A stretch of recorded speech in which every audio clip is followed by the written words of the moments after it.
Welcome to Focus English with Cece. Hi, everyone. Welcome back to Focus English with Cece. I'm Cece. How are you? Today, we're diving into one of the most delicious topics ever food. Because let's be honest, food isn't just food, it's memory, it's comfort, and it's connection. We eat it, we talk about it, and somehow it always brings people closer. You're absolutely right, Cece. Food has this magic, doesn't it? You share a meal with someone, and suddenly you feel like old friends again. Exactly. And that's why learning how to talk about food in English is so fun and useful. You can use it anywhere, with new friends, at a restaurant, while traveling, or even in small talk.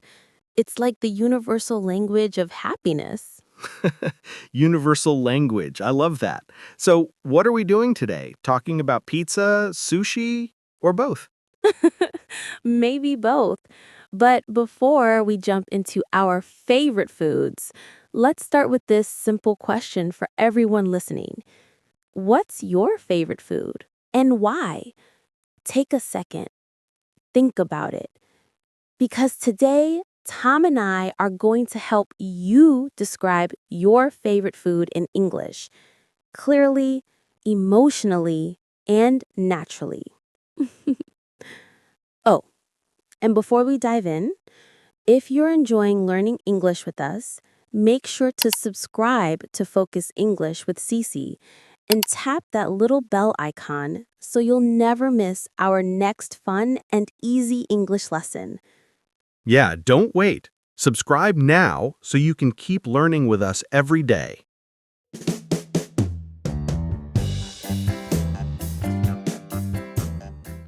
All right, Tom, let's start with you.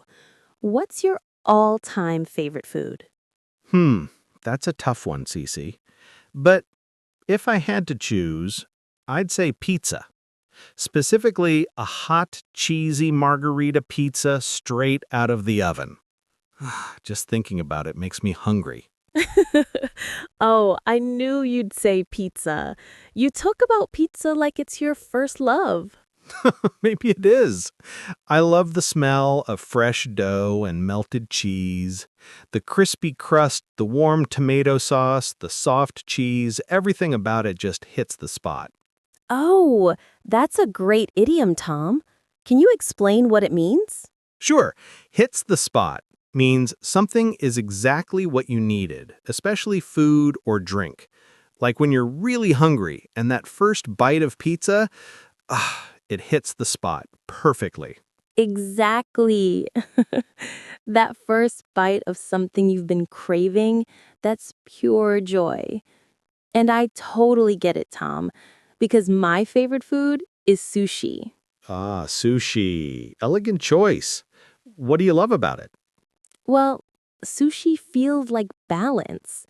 It's fresh, colorful, light, and every piece is like a small piece of art. I remember the first time I tried it.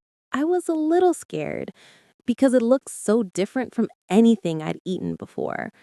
But when I took that first bite, it was love at first taste. Love at first taste. I like that. Do you have a favorite type? Yes, salmon sushi and California rolls. They're soft, flavorful, and full of freshness. I like to dip them in soy sauce, add just a tiny bit of wasabi, and wow, it's like a flavor explosion. You're making me hungry already. Sorry, but that's the power of food. It's emotional and it's universal. That's why when we talk about food in English, we're not just describing taste, we're sharing memories, stories, and feelings. Now, for everyone listening, let's learn some key vocabulary to describe your favorite food. When you talk about food, you need two kinds of words taste and texture. Right. Taste means how food flavors sweet, salty, sour, spicy, or bitter. For example, chocolate is sweet, French fries are salty. Lemons are sour. Curry is spicy. And black coffee, that's bitter. Perfect examples. And texture is how food feels when you eat it, like crunchy, soft, creamy, chewy, or crispy. So potato chips are crunchy. Cake is soft. Ice cream is creamy. Bread can be chewy. And fried chicken is crispy. Nicely done. Listeners, try to mix these words together. Say things like, my favorite food is creamy and sweet, or it's spicy and crispy. Combining two adjectives makes your English sound more natural. Exactly. Let's do a quick mini practice. Repeat after me, everyone. My favorite food is pizza. It's cheesy and delicious. It reminds me of home. Now let's try one more. My favorite food is sushi. It's fresh and light. I usually eat it with my friends. Perfect. That's how you describe food with feeling. Simple sentences, real emotions. So, Tom, we talked about favorite food, but what about comfort food? You know the food that makes you feel better when you're sad or tired? Oh, that's easy for me. It's mac and cheese. The creamy, cheesy kind. It always hits the spot. See, there's that idiom again. It's my guilty pleasure. Ooh, guilty pleasure. Another good idiom. That means something you enjoy, even if you feel a little bad about it, right? Exactly. Like eating chocolate at midnight, it's a guilty pleasure. You know it's not the healthiest, but it makes you happy. I love that. My guilty pleasure is probably sweet pancakes with extra syrup. Not very healthy, but so worth it. I can almost smell it now. So what's your comfort food, Cece? Probably warm chicken soup. It's like a warm hug in a bowl. When I'm sick, tired, or homesick, soup always makes me feel better. You know, my mom used to make it for me every Sunday. The smell of garlic and herbs, it still reminds me of home. That's beautiful. See, that's why food is powerful. It's more than taste. It's memory. It's like that idiom, food for thought. Oh, nice one. Food for thought means something that makes you think deeply, right? Exactly. Just like how food can make you feel, some experiences or ideas can feed your mind. Beautifully said, Tom. Food feeds both our body and our heart. You know, food also shows who we are, our background, our culture, even our personality. So true. For example, in Japan, people say itadakimasu before eating. It's a way of showing gratitude. In India, people often have long family lunches with lots of laughter and stories. And in India, spicy dishes are everywhere, full of color and flavor. Exactly.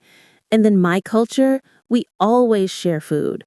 When we cook, it's not just for ourselves, it's for everyone at the table. It's like love served on a plate. That's beautiful. You know, that reminds me of an idiom, to break bread. Oh, yes, I love that one. It means to share a meal and build friendship or peace, right? Exactly. When you break bread with someone, you connect, not just with food, but with heart. That's the magic of food. It helps us to break the ice, too. Another idiom. Yes, break the ice means to make people feel comfortable when meeting for the first time. And talking about food is the perfect icebreaker. No matter where you're from, everyone loves to eat. That's right. So, if you ever travel or meet new people, start with a food question. Say, what's your favorite dish? Or do you like spicy food? It opens hearts faster than anything else. Now let's help our listeners avoid a few common mistakes. Tom, I know you've heard this one. I very like pizza. Oh, yes, that's not correct. We should say, I really like pizza, or I like pizza very much. Right. And another one, some people say, I am like pizza. That sounds funny, right? It means you're comparing yourself to pizza. Exactly. And grammar is one part, but pronunciation matters too. Many learners say vegetable with 4 syllables, vegetable. But in English, we say vegetable, only 3, short and smooth. And chocolate. People often say chocolate, but the correct one is chocolate, just 2 syllables. Let's repeat them together. Vegetable, chocolate. Perfect. Simple practice like this helps you sound more natural every day. Tom, have you noticed how easy it is to talk about food? It's one of those topics that everyone enjoys. No pressure, just fun conversation. Yeah, it's like that idiom, a piece of cake. Oh, perfect one. So, a piece of cake means something is very easy, right? Exactly. Learning English can feel hard at first, but when you talk about something you love, like food, it becomes a piece of cake. Yes, that's why we always say, talk about what makes you happy, because when your heart is happy, your English flows naturally. I like that. So maybe next time we can talk about coffee or desserts or even street food from different countries. Great idea! We could make it like a mini food journey, learning English through taste and culture. Okay, listeners, now it's your turn. Let's practice speaking together. Ready? Repeat after me. My favorite food is... I love it because... It's and... It reminds me of... Take a deep breath. Say it again, louder this time, because the more you speak, the more natural you become. That's right. And remember another idiom. Practice makes perfect. Yes, that one never gets old. The more you practice, the easier it becomes, and soon you'll speak with confidence. All right, before we finish today's episode, let's review what we've learned. First, we talked about taste. Sweet, salty, sour, spicy, bitter. And texture. Crunchy, soft, creamy, chewy, crispy. Then we learned useful phrases to describe food. My favorite food is, it's made with, I usually eat it with, it reminds me of. We also practiced pronunciation, vegetable, and chocolate. And now let's review our 5 idioms today. 1. Hits the spot. Something that satisfies you perfectly, especially food. 2. Guilty pleasure. Something you enjoy even if it's not good for you. 3. Food for thoughts. Something that makes you think deeply. 4. Break bread. To share a meal and build friendship. 5. A piece of cake. Something very easy to do. Perfect summary, Cece. And let's not forget the heart of today's episode. Food isn't just food. It's about family, culture, and connection. Exactly. When you talk about your favorite food, you're not only practicing English, you're sharing your story. So, dear listeners, now it's your turn. Tell us, what's your favorite food? Why do you love it? Use the words and idioms we learned today and write your answer in the comments. And if this episode made you smile or hungry or both, don't forget to like, share, and subscribe. We have many more delicious lessons coming your way. Whispering warmly, keep practicing, keep smiling, and keep your English warm and full of flavor, just like your favorite meal. See you next time, everyone. Bye for now.